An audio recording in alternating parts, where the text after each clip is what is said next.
Енді тұқымды жайлап қоятын боламыз.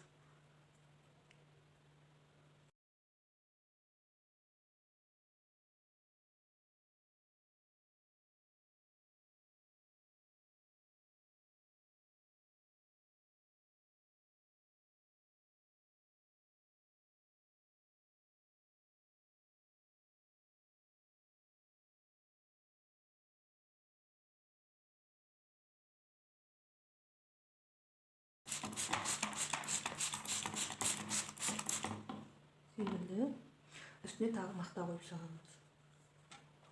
Мінекей қойып жатырмын.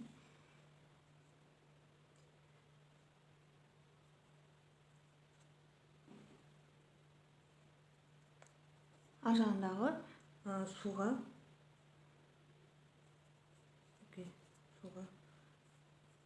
суы көрініп жатыр ма сіздерге?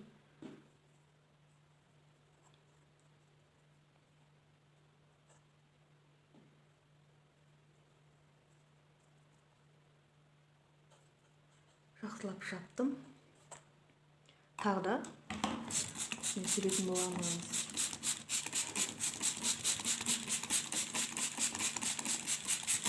Бұның енді бетін қақпақпен, өзінің қақпағымен жауып қоямыз. Жылы жерге қоямыз. Енді топыраққа егіп қараймыз. Бұл топырақты қазір мен сіздерге көрсетем.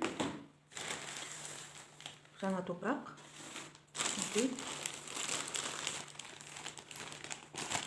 Барлық көкөністерге, жеміс-жидектерге, гүлдерге арналған осындай топырақ алсаңыздар.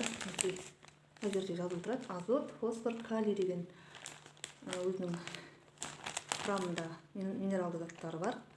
Осындай түрмен алсаңыздар болады. Кішкентай түрмен алдым, әзірге осыны қолданамын.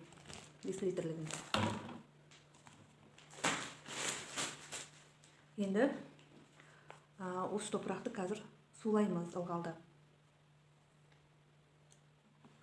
Мінекей.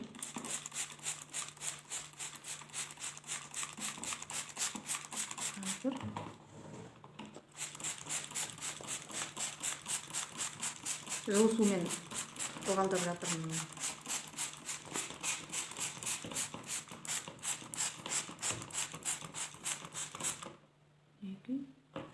Енді осыны сызғышпен істесеңіздер болады. Мынау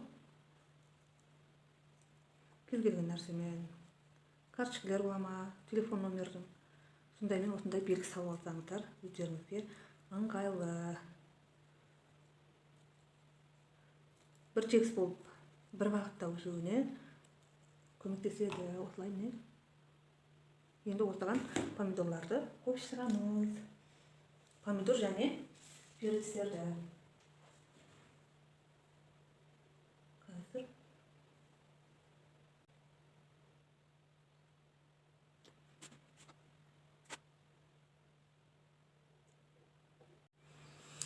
мінекей помидорды осылай тізбектеп тұқымдарын қойып шықтым.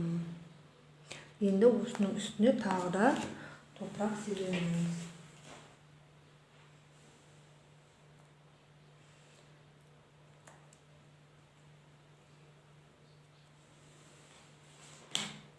Содан кейін тағы да үстіне ылғалдап су сеуіп қоямыз да бетін жауып қойып жылы жерге қоямыз.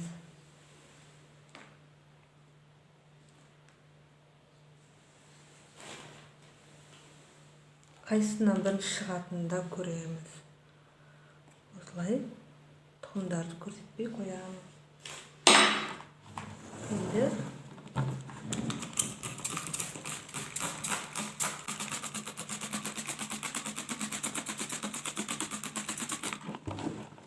осылай бетін жағамыз. Енді мынаған перецті егетін боламыз. Перецтің тұқымын әр жерінен қойып шығам. Қалай шығатынын көреміз. Бұған да алдын ала су сеуіп қойдым. Енді тағы да су себеміз.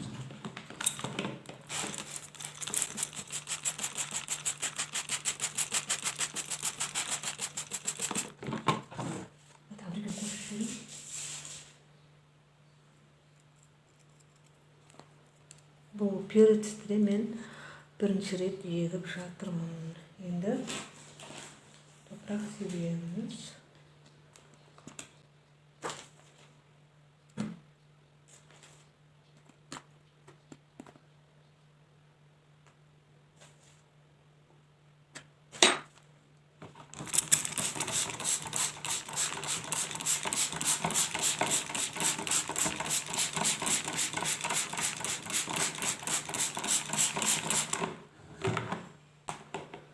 Осылай жылы жерге бетін жауып қоямыз. Осылай егіп көріңіздер үй жағдайында. Келесіде ары қарай өсіп жатса, сіздерге тағы да видео түсіремін. Менің каналыма тіркеліп қойыңыздар. Түсінбеген жерлеріңіз болса, пікір жазыңыздар.